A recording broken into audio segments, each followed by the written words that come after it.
Il-Festival Mediterranju tal-Letteratura f'Malta li huwa rikonoxxut internazzjonalment wasal għal 17 l-edizzjoni tiegħu.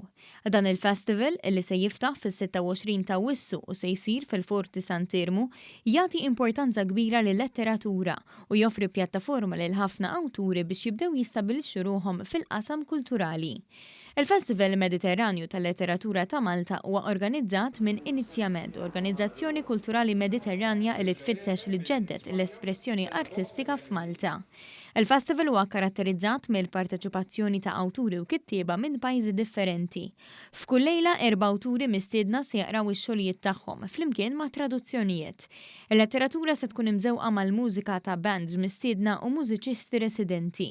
Il-koordinatur ta' dan il-festival, Jean Paul Borg, spjega li dan l-avveniment huwa appuntament ta' kull sena li jaqgħad flimkien kittieba u tradutturi attivi minn Malta, mill-Mediterran u lil minnu.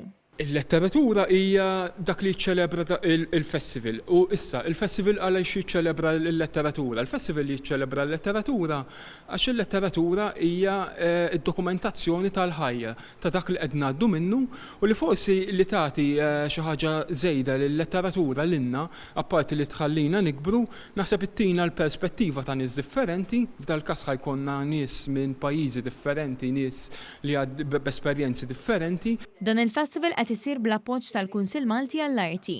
Id-Direttur għall-Fondi u l-Istrateġija fih dan il-Kunsill Malti għall-Arti, Marian Kawki, tkellmet dwar il-fatt li l-Kunsill jinvesti f'diversi organizzazzjonijiet kulturali Maltin.